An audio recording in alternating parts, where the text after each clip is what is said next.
Hello everyone, आप सब कैसे हैं। मैं उम्मीद करता हूं कि बहुत अच्छे होंगे और अपनी पढ़ाई को बहुत अच्छे से कर रहे होंगे। मैं आकाश कुमार बढ़ाना आईसीटी वर्चुअल क्लासरूम में आपका बहुत बहुत स्वागत करता हूं मेरे प्यारे बच्चों।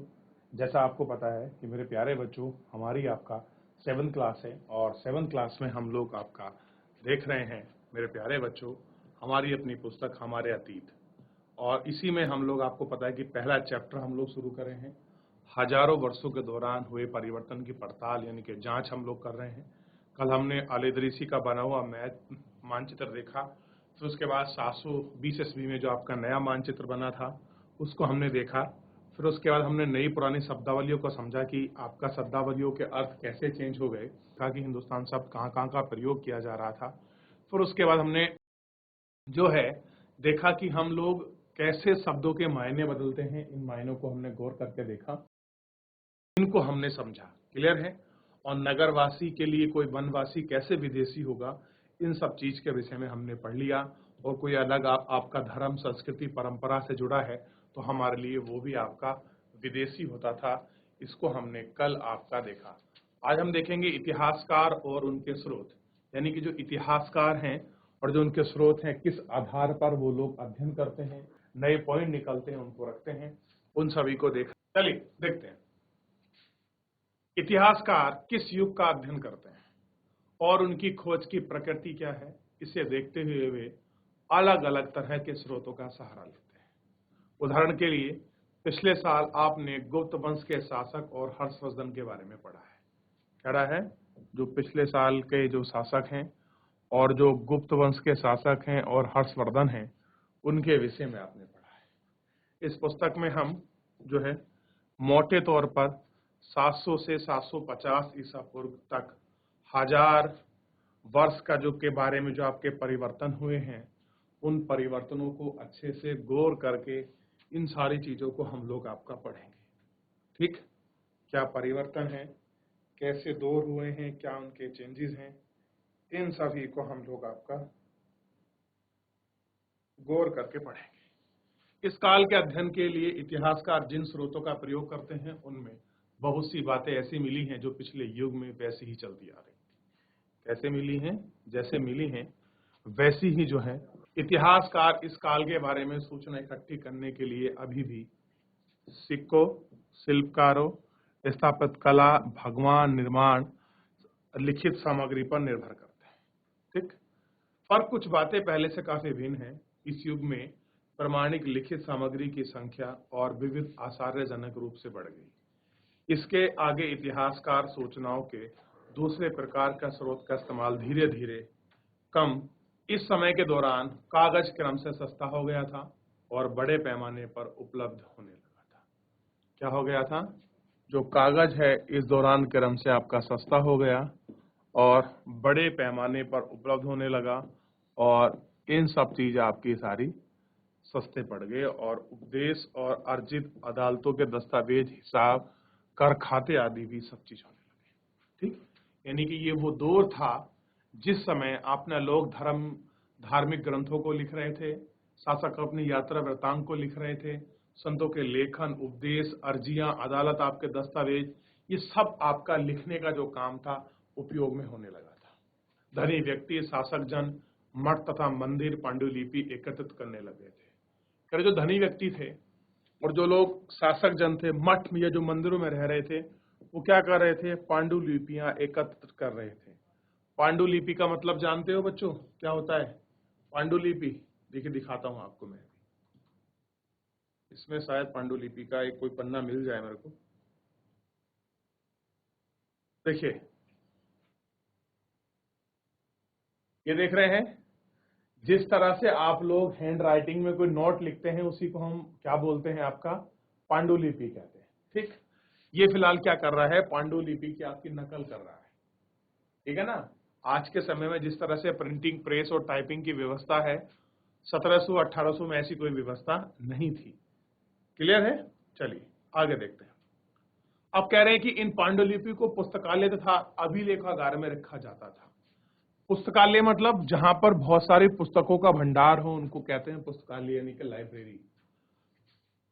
अभिलेखागार को बोलते हैं रिकॉर्ड रूम, यानी पे जहां पर आपका कोई आदेश, कोई फरमान, कोई आपके तथ्यों को सुरक्षित रखा जाता है उसको बोलते हैं अभिलेखागार। क्लियर है? इन पांडुलिपि तथा दस्तावेज से इतिहासकारों को बहुत सारी विस्तृत जानकारी मिली। क्या मिली है? बहुत सारी विस्तृत जानकारी मिली।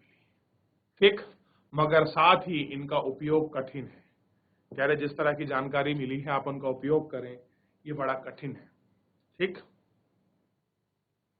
उन दिनों छापखाने तो नहीं थे, इसलिए लीपक और नकलवासी हाथ से ही पांडुलिपि की प्रतिकृतियां आपके बनाते थे। कह रहे उस समय ना तो कोई छापने की आपकी कोई प्रिंटिंग में आपकी प्रेस थी, ना कोई आपके लीपक थे जो आपका विशेष डिजाइन करके या आपके नकल करके वो चीजों को बना सकें, ऐसा कुछ नहीं था। तो ऐसा जो था कोई नहीं था। अब देखिए पांडुलिपि कैसे बनती थी? हाथ से ही। अगर आपने कभी किसी मित्र के गृह कार्य की नकल उतारी है तो आप जानते हैं कि यह काम आसान नहीं है। मान लीजिए आप लोग स्कूल नहीं आए और आपको स्कूल का होमवर्क करना है, तो होमवर्क करने के लिए किसी की कॉपी लेकर उसको नकल को करना ये भी आसान नहीं है। कभी कभी आपको अपने मित्र की लिखावट समझ नहीं आती होगी तो आप मजबूर होकर अंदाजा ही लगाना पड़ता है कि क्या लिखा है। फलस्वरूप आप लिखे पत्र में कुछ छोटे मोटे हैं और कह रहे हैं क्या लिखा है, इन सब चीज की जानकारी होगी। ठीक, महत्वपूर्ण अंतर आ जाते हैं। पांडुलिपि की प्रतिलिपि बनाने में भी कुछ कुछ यही होता है। प्रतिलिपियां बहुत हुए, लीपक छोटे मोटे, हेर फेर बदल करते हैं, कहीं और शब्द या कोई शब्द कहीं से सदी लिपियों का भी प्रतिलिपि बनती रही हैं और अंततः एक ही मूल ग्रंथ की विभिन्न विभिन्न प्रतिलिपि एक दूसरे से बहुत अलग हो रही थी। इसलिए बड़ी गंभीर समस्या उत्पन्न हो गई, क्योंकि आज हम लेखकों की मूल पांडुलिपि शायद कहीं नहीं मिलती।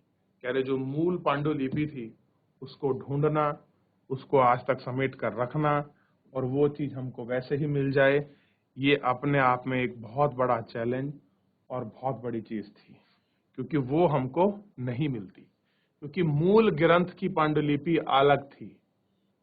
ठीक, क्योंकि उसके बाद जो मूल पांडुलिपि के बाद जो आपकी चीजें बनी हैं उनमें थोड़ा थोड़ा सा जो आपका डिफरेंस है आ गया। मान लीजिए आपने किसी चीज को पढ़ा और आपने राइटिंग समझ नहीं आ गई तो उसका आपने अंदाजा लगाकर उसको कुछ और लिख दिया। ठीक, मान लीजिए फिर उसका भी किसी ने पांडुलिपि बनाई तो उसने उसको अंदाजे से अजम्पशन से कुछ और लिख दिया। इस तरह से जो मूल चीज थी उस मूल चीज में परिवर्तन होता चला गया। हमें बाद में लिपकों द्वारा बनाई गई प्रतिलिपि की पर ही पूरी तरह से निर्भर होना पड़ा। इसलिए इस बात का अंदाजा लगाने के लिए सिर्फ मूलतः लेखक ने कहा था कि इतिहासकारों को ही एक ग्रंथ में विभिन्न आपके प्रतिलिपि का अध्ययन करना पड़ता है। और यही कारण है कि अगर कोई भी आपका लेखक है, ठीक, या कोई भी इतिहासकार है, अगर वो किसी एक धर्म के बारे में स्टडी कर रहा है तो जो अलग अलग जो आपकी प्रतिलिपि हैं उनको पढ़ना पड़ेगा, उसका अध्ययन करना पड़ेगा, ये सारी चीज उसको देखनी पड़ेगी, तो ही उसका काम क्या हो सकता है, सही हो सकता है। तो ये सारी प्रतिलिपियों के विषय में देख लिया। तो यहां तक जितना हमने पढ़ा है, इसमें कोई डाउट, कोई क्वेरी है किसी प्रकार की, आप मुझसे पूछ लीजिए मेरे प्यारे बच्चों, फिर हम लोग आगे बढ़ जाएंगे। और एक बार इस इमेज को देखिए कि किस तरह से एक व्यक्ति पांडुलिपि को आपका तैयार कर रहा है। देख लीजिए इसको। चलिए, देख लिया आपने, यह एक लघु चित्र की कृति है जिसमें एक लिपक किसी पांडुलिपि की नकल कर रहा है। इस चित्र का आकार 10.5 सेंटीमीटर से 7.1 सेंटीमीटर का है। इस छोटे आकार का इस लघु चित्रण यानी कि इसको मिनिएचर कहा जाता है। किसी भी इन लघु चित्रकला का प्रयोग लेख में आई हुई पांडुलिपि को स्पष्टता प्रदान करता है। ये इतने सुंदर होते थे कि इनके आगे संग्रहकर्ता अक्सर चित्रों का ही पांडुलिपि से अलग करके बचाना रखना होता था कि कैसे उसको प्रिजर्व करके रखे, ये अपने आप को देखना होता था। देख लिया आपने? ठीक, और ये देखिए किस प्रकार की लिखावट थी, अलग अलग शैली, अलग अलग भाषा, अलग अलग तरीके से लिखी हुई थी। आप इसको गौर कर सकते हैं। अब देखिए लिखावट की विभिन्न प्रकार की शैली में फारसी और अरबी पढ़ने में कठिनाई हो सकती थी। नस्त लिपक लिपि बाईं ओर से दाईं ओर जोड़कर धारा प्रवाह के रूप में लिखते थे। फारसी काफी जानकारों के लिए लिपि को पढ़ना आसान होता था, इसलिए लिपक दाईं ओर से अधिक सखत और कठिन होती थी। कई बार लेखक स्वयं भी समय समय पर अपने मूल वृत्तांतों में संशोधन करते रहते थे। कह रहे हैं जो आपके लेखक हैं, लेखक भी क्या करते थे, जो उन्होंने स्वयं जो आपका लेखक जो कुछ वृत्तांत लिखा है, कहीं की कहानी, कहीं की यात्रा का वर्णन लिखा है, वो भी क्या करते थे, टाइम टू टाइम इनमें अपना जो आपका चेंजेस है, जो आपका संशोधन है, रिफॉर्म है, वो करते रहते थे। और कह रहे हैं 14वीं शताब्दी के इतिहासकार जियाउद्दौनी बर्नी ने अपना पहला वृत्तांत 1356 में लिखा था। एक इतिहासकार हैं जियाउद्दौनी वर्नी, बड़े आपके फेमस हैं, और इन्होंने 14वीं शताब्दी में अपनी पहली बार यात्रा का वर्णन लिखा है 1356 में। और 2 वर्ष के बाद दोनों में अंतर था। अब दूसरी बार फिर लिखा इन्होंने 2 वर्ष के बाद, क्लियर है, लेकिन कहते हैं कि दोनों में आपका क्या आया, उनका डिफरेंस आया, अंतर आया। लेकिन 1971 तक इतिहासकारों को पहली बार वाले वृत्तांत की जानकारी नहीं थी। कह रहे हैं इसे सबसे पहले जो आपके इतिहासकार थे 1971 में, इन्होंने ये वाला पूरा आपकी कहानी को पढ़ लिया, यात्रा वृत्तांत पढ़ा और इसी को सही माना। लेकिन उनको पता नहीं था कि उन्होंने एक और आपका उससे पहले एक यात्रा वृत्तांत लिखा है। ये चीज उनको बाद में पता लगी। तो पहले कौन सा स्टडी कर लिया गया, दूसरा वाला। ठीक, यह पुस्तकालयों के विशाल संग्रह में कहीं दबा पड़ा था। और कह रहे हैं जो आपकी लाइब्रेरी है ना, ये बहुत बड़ी, उसमें कहीं आपका पहला भाग आपका दबा पड़ा था। और यही कारण था कि वो सेकंड वाले को पहले अध्ययन कर लिया और फर्स्ट वाले को वो बाद में अध्ययन बच्चों आप कर पाए। ठीक, आगे देखिए। इसके बाद है नए सामाजिक और राजनीतिक समूह। तो मैं नए सामाजिक और राजनीतिक समूह आगे बढ़ने से पहले मैं पूछना चाहूंगा, किसी भी बच्चे का अगर कोई डाउट है, कोई क्वेरी आपकी समझ नहीं आ रही है, तो आप मुझसे पूछिए मेरे प्यारे बच्चों, नहीं तो फिर हम लोग आगे बढ़ेंगे। जयसी सत्तरखाल कौन है सर? हेलो बेटा, क्या नाम है आपका? Very good afternoon. आप पढ़ना प्रारंभ करें। नए सामाजिक और राजनीतिक समूह सन 700 और 1750 के बीच के 1000 वर्षों का अध्ययन इतिहासकारों के आगे भारी चुनौती रखता है, मुख्य रूप से इसलिए कि इस पूरे काल में बड़े पैमाने पर और अनेक तरह के परिवर्तन हुए। इस काल में अलग अलग समय पर नए दर्शन होते हैं, जैसे सिंचाई में आग्नेयास्त्र, बारूद वाले हथियार का इस्तेमाल, तरह का खान पान भी आया, आलू, मक्का, मिर्च, चाय और कॉफी। ध्यान रहे कि ये तमाम परिवर्तन नई प्रौद्योगिकियां और फसलें उन लोगों के साथ आए जो एक विचार भी लेकर आए थे। सामाजिक और सांस्कृतिक परिवर्तनों का भी काल रहा। अध्याय 5, 6 और 7 में आप इनमें से कुछ के बारे में जानेंगे। इस युग में लोगों की गतिशीलता, एक स्थान में दूसरे स्थान पर आना जाना भी बहुत बढ़ गया है। अवसर की तलाश में लोगों के झुंड दूर दूर इस महाद्वीप में अपार संपदा और अपना भाग्य गढ़ने के लिए अपार संभावनाएं मौजूद थी। इस काल में जिन समुदायों का महत्व बढ़ा। उनमें से एक राजपूत जिसका नाम राजपुत्र अर्थात राजा का पुत्र से निकला है। 8वीं से 14वीं सदी के बीच यह नाम आमतौर पर योद्धाओं के उस समूह के लिए प्रयुक्त होता था जो क्षत्रिय वर्ण के होने का दावा करते थे।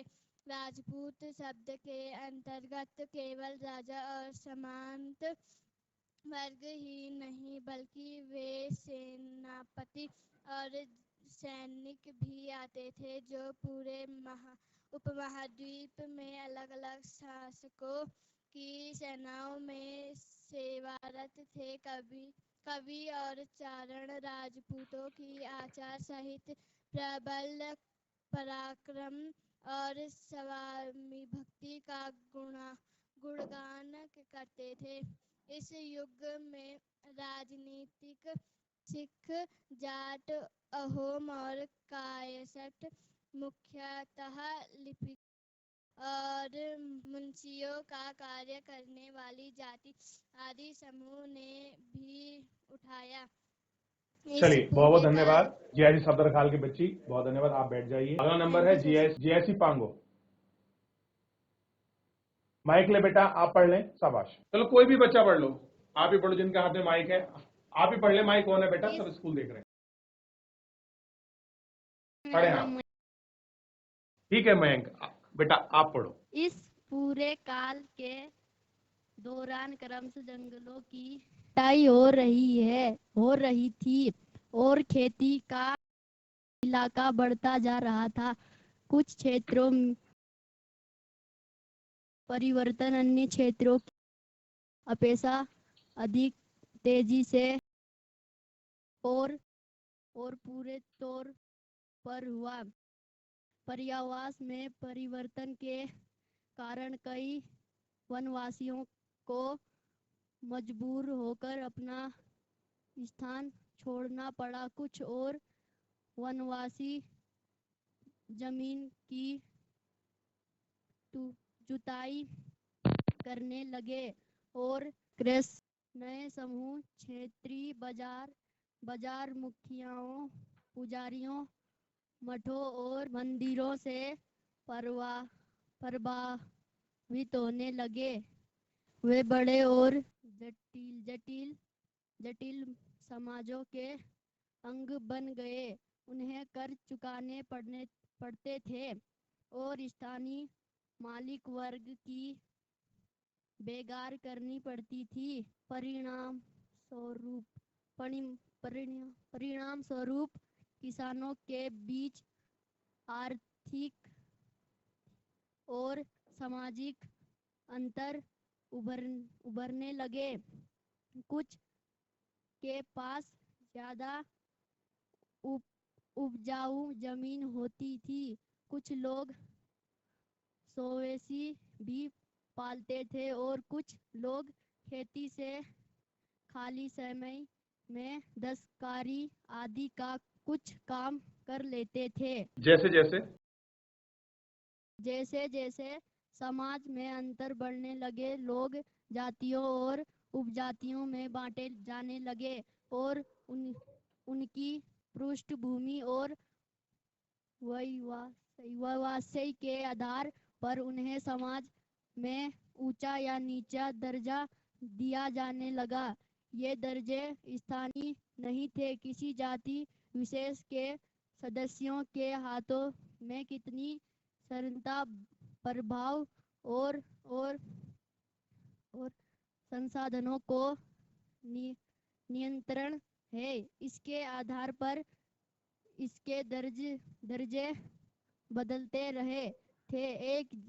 एक ही जाति का किसी क्षेत्र में कोई दर्जा हो सकता था और किसी अन्य क्षेत्र में कोई और। अपने सदस्यों के व्यवहार का नियंत्रण करने के लिए जाति स्वयं अपने नियम बनाती थी। इस नियमों का पालन जाति के बड़े बुजुर्गों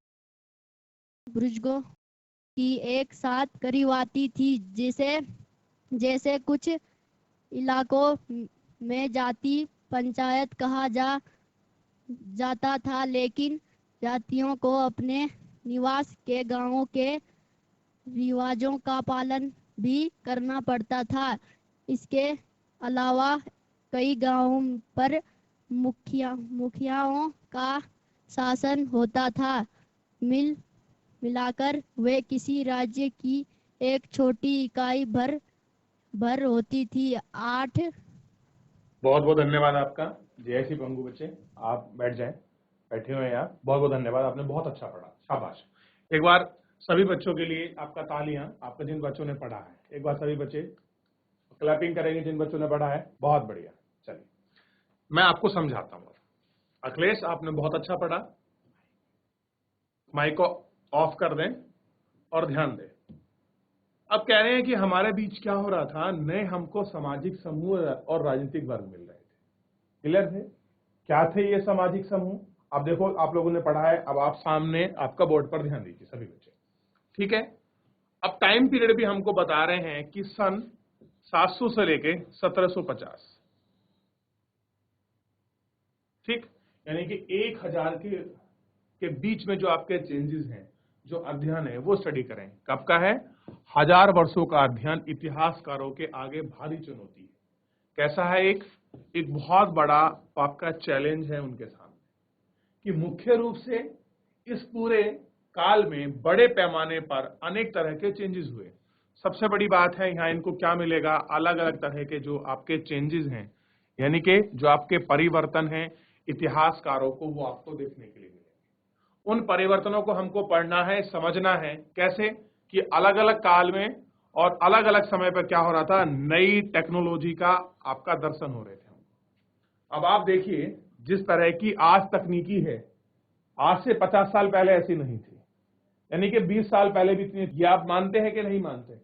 तो इस समय भी क्या हो रहा था, धीरे धीरे ही तकनीकी रूप से आपको चेंजेस जो हैं वो आपको दिखाई दे रहे थे। जैसे इस समय क्या हो गया था, सिंचाई करने के लिए रहट आ गई थी, कटाई के लिए आपके चरखे आ गए थे, और युद्धों के लिए अग्नेय शस्त्र, यानी कि जिसमें बारूद वाले गोले, जो पहले आपके युद्ध होते थे वो किस तरह से होते थे बच्चों, आपको पता होना चाहिए, तीर से, तलवार से, भाले से।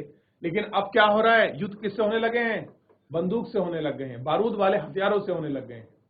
इस उपमहाद्वीप में नए नए तरह के क्या आ गए हैं, खान पान, नई नई डिशेज आ गई हैं। जैसे आलू नहीं था पहले हमारे यहाँ, आलू आ गया, मक्का, मिर्च, चाय और कॉफी। आप सोच के देखिए, आज हमारे ये फूड चेन का पार्ट है, लेकिन 1750 से पहले ये चीजें इस समय में आई। यानी कि 700, अगर आप कहां से स्टडी कर रहे हैं ध्यान दें, 1700 से अगर आप 50 से और यहां देखेंगे 700 साल के बीच, 1000 साल में ही ये हमें नई नई चीजें आपको मिली हैं। क्लियर है? ये आपको ध्यान रखना है, ठीक।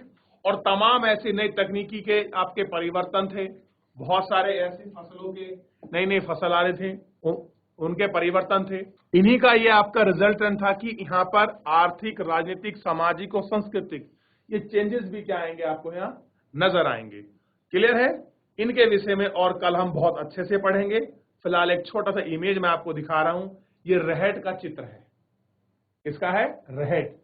तो कल एक बार थोड़ा सा आप लोग अपने घर में, जो आपके बड़े हैं, जो आपके और टीचर, आप उनसे पूछिए कि रहट काम कैसे करती थी, सिंचाई कैसे होती थी रहट से। इसके विषय में बाकी मैं आपको अच्छे से कल बताऊंगा। फिलहाल मेरे प्यारे बच्चों, आपका समय समाप्त हो रहा है और आज के लिए इतना ही।